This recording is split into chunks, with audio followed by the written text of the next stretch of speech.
Ihab Gelal a été nommé sélectionneur de l'équipe nationale égyptienne et il prendra ses fonctions, il commencera ses fonctions au terme de sa saison avec Pyramids. Et avant de commencer, il n'y a qu'une seule chose qui m'importe, c'est le succès de l'équipe nationale, c'est qu'elle gagne des compétitions. Donc tu peux me rapporter Hussam Hassan que je ne voulais pas, ou bien des Marcelo Bielsa, El Loco, tu peux me ramener Laurent Blanc, ou qu'importe l'entraîneur, tout ce que j'espère pour cet entraîneur-là, c'est le succès. Même si je ne le voulais pas, même si je n'adhère pas à ses tactiques, à la personne qu'il est, je veux le succès de l'équipe nationale parce que ce qui prime pour moi, c'est bel et bien que l'Égypte gagne des compétitions, aille en Coupe du Monde, etc., etc.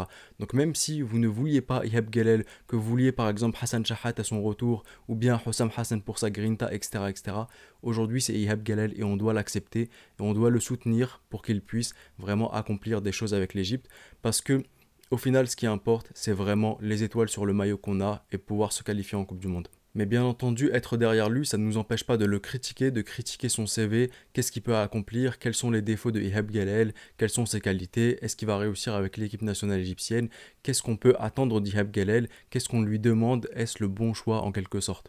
Donc Ihab Gelel est actuellement l'entraîneur de Pyramids et il a 54 ans. Deux données que je trouve hyper intéressantes. La première, c'est que c'est un entraîneur local qui évolue dans le championnat local. Ihab Gelel connaît donc chaque semaine l'équipe qu'il va affronter, les joueurs égyptiens qu'il va affronter pour préparer ses matchs. C'est une donnée hyper intéressante pour un futur sélectionneur. Il saura qui est potentiellement compatible avec les joueurs qu'il veut mettre dans son 11 de départ et dans son effectif. Deuxième donnée assez intéressante, c'est le fait qu'il n'a que 54 ans. Entre guillemets, que 54 ans, pour un entraîneur, c'est assez jeune. C'est là où j'étais contre le fait de prendre Hassan Shahat.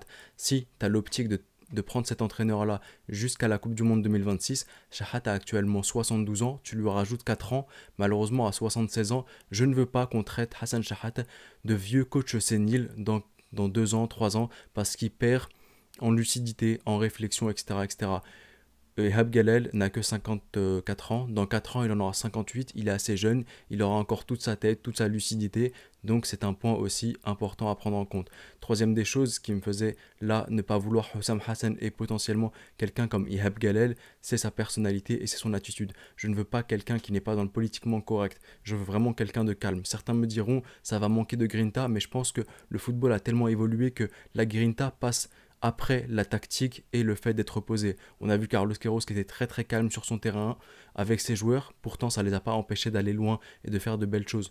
Donc la grinta, ça passe 2 minutes, ça c'est sur un instant, mais sur le long terme, c'est pas ça qui paye la grinta. Et il y a aussi l'aspect de ton comportement vis-à-vis de l'arbitre et de l'adversaire. Et Heb Galel, je ne le vois pas s'emporter face à l'arbitre ou bien face à ses adversaires. J'imagine pas Hussam Hassan durant une coupe arabe face à l'Algérie, la Tunisie ou bien le Maroc, des matchs sous haute tension. Hussam Hassan, je ne veux pas qu'il se batte face aux arbitres, je ne veux pas qu'il se batte contre l'entraîneur adverse. Ça risquerait d'entacher très très grossièrement l'image de l'Égypte. Donc c'est pour ça que j'écarte encore une fois Hussam Hassan. Voyons maintenant les points positifs et les points négatifs d'Ihab Galel en tant que sélectionneur national. Commençons par les points positifs. La première des choses, c'est qu'il joue dans un système en 4-3-3, le même système que sous Carlos Queiroz. Donc pour les joueurs, il n'y aura pas un chamboulement. On ne va pas passer en 3-5-2, il n'y aura pas de perte d'habitude où on a déjà eu ces habitudes-là, etc., etc. Donc 4-3-3, d'autant plus que ce 4-3-3 d'Ihab Galel, il aime construire de plus bas, il aime construire à partir du gardien. On avait sous Hector Cooper, sous Carlos Queiroz, tendance à faire deux trois passes entre les défenseurs et entre le numéro 6 et ensuite on balance une balle loin devant, on ne sait pas quoi en faire. Avec Ihab Galel, ce ne sera absolument pas ça. On pouvait se demander, sous Hector Cooper, je trouve que c'était assez logique. On n'avait pas de matière au milieu de terrain, de milieu assez créatif pour pouvoir construire du beau jeu. Cependant, sous l'ère Carlos Queiroz, on avait des milieux de terrain dans le championnat égyptien capables de construire, d'avoir un jeu assez raffiné et pas besoin de balancer les ballons loin devant. Donc, sous Ehab Galel, je m'attends à ce que le jeu soit bien plus beau et qu'on passe par le milieu de terrain pour construire nos actions. On pourrait se demander est-ce qu'on a cette qualité-là? Oui, on a cette qualité-là. On a des joueurs comme Nasser Mehir qui le prouvent chaque semaine avec Future, avec ses connexions avec Ahmed Rifad. Il redescend, il décroche pour prendre le ballon, pour construire proprement, pas besoin de longues transversales. On a Imam Achour qui est très très bon. On a aussi des joueurs comme Hassan Faisal qui peuvent jouer au poste de numéro 8 et qui sont très bons lorsqu'il s'agit de poser le pied sur le ballon, créer une faute et avancer petit à petit. Donc on a de la matière dans le championnat égyptien. Dans les points positifs d'Ihab Galal aussi, c'est le fait que c'est quelqu'un qui sait communiquer avec ses joueurs. Il est humainement incroyable. Dans sa communication, il sait se faire respecter et transmettre son idée. Non pas être craint, mais bien être respecté. C'est une chose hyper intéressante et une chose saine qui ne sera pas toxique. Ensuite, il sait être à l'écoute, des plus jeunes comme des plus expérimentés. Donc sur un projet sur le long terme, tu auras une ambiance qui ne sera pas toxique, mais une ambiance saine. Contrairement à un coach qui pourrait frapper un joueur, balancer des chaussures ou des choses comme ça, c'est des choses qui sont complètement révolues, à mon sens bien entendu. Tout ce que je dis, c'est que mon avis à ce moment-là. Mais ces choses-là, ça marchait il y a 20, il y a 10 ans. Mais aujourd'hui, j'imagine pas un joueur se faire balancer une chaussure par le coach et ne pas l'insulter sur les réseaux sociaux ou faire une vidéo sur YouTube, comme moi je fais actuellement pour le coup, et que la fédération le vire. Ça ne marche plus du tout, les mentalités ont changé, et ça, faut vraiment le prendre en considération. Et même avec l'Égypte, même en Afrique, faut arrêter de penser qu'on est vraiment archaïque. Si un entraîneur frappe un joueur, je vous promets que ça va pas du tout passer, surtout quand c'est des équipes, vraiment les grosses nations africaines entre grands guillemets. Donc, Hussam Hassan aussi, je tire à balles réelles sur Hussam Hassan, ça se voit que je le veux pas du tout. Mais vraiment, j'ai mes raisons, et je respecte ceux qui le veulent en tout cas, mais personnellement, moi, je le veux pas. En tout cas, Ihab Galal, il a énormément de points positifs. J'ai cité que ça et maintenant on va passer aux points négatifs qui me font penser que Ihab Galal n'était peut-être pas le bon choix. Avant d'énoncer les points négatifs ou du moins ce qui me rend sceptique vis-à-vis d'Ihab Galal, je tiens quand même à dire une chose, c'est que si la fédération égyptienne voulait un entraîneur local égyptien, alors pour moi, oui, Ihab Galal à l'heure actuelle est le meilleur choix. Maintenant, le problème c'est qu'Ihab Galal n'a jamais connu d'ambiance ou bien le travail d'une sélection nationale. Il est constamment avec ses joueurs, il est tous les jours avec ses joueurs en club, il communique avec eux, il les voit en face. En sélection nationale, il n'a pas eu l'expérience des U20 ou des biens des U23 pour savoir comment ça se passe. Tu vas rencontrer tes joueurs en IRL, in real life, devant toi, seulement 2 fois tous les 3 4 mois, ce sera pas du tout la même chose. Je suis assez content quand même qu'il ait Mohamed Chaoui et Assam Al-Hadr qui restent dans le staff technique pour lui. Ça pourra apporter le petit côté grinta si vous voulez à ce moment-là, et des mecs qui ont déjà eu de l'expérience avec Carlos Queiroz. Mais le truc, c'est que le fait de n'avoir rien accompli, je dis bien accomplir, en sélection nationale, me laisse assez sceptique. Et Abgala l'a prouvé en club, il sait proposer du beau jeu, il sait faire des belles choses. Maintenant, la sélection nationale, c'est un monde différent. Certains parlent aussi de Ihab Galal qui n'a absolument rien accompli. Alors j'ai envie de vous dire une chose, et on va être très très franc entre nous, quand tu n'as pas Al-Ahli en championnat, c'est très difficile pour toi d'accomplir quelque chose. Mais cependant, avec Marcel Makassa, il est quand même arrivé deuxième du championnat devant Zamalek. Il a réussi à se qualifier pour la Ligue des Champions de la CAF en étant surtout la meilleure attaque du championnat cette année-là. Défensivement, ça a été très très compliqué, ils ont concédé énormément de buts, mais tu as été la meilleure attaque avec Marcel Makassa. Autre chose aussi, Ihab Galal n'a peut-être rien accompli, mais il a prouvé énormément. Sur certaines séquences de jeu, il est juste incroyable avec Pyramids. Il a du très beau jeu et ça va être hyper intéressant de retranscrire cela en sélection nationale. Autre point négatif d'Ihab Galal, c'est quand l'adversaire devient trop fort, Ihab Galal ne sait plus parfois quoi faire. Il en perd parfois ses moyens et ne sait plus quelles instructions donner à ses joueurs. On me dira qu'en sélection nationale, il aura de meilleurs éléments, de meilleurs joueurs, c'est vrai, mais il aura aussi de meilleurs adversaires, des adversaires potentiellement même plus forts que l'Égypte, là où il pourrait aussi perdre encore une fois ses moyens.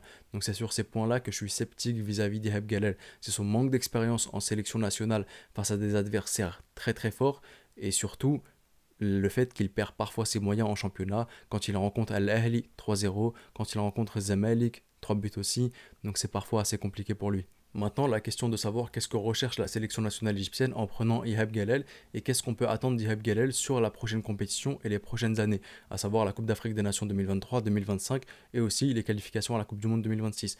Pour la fédération égyptienne, j'aimerais connaître les clauses de ce contrat, la durée surtout du contrat d'Ihab Galal. Est-ce que tu prends un intérim en attendant la fin de la Coupe du Monde pour ensuite le virer et prendre quelqu'un de bien plus compétent, un entraîneur étranger ?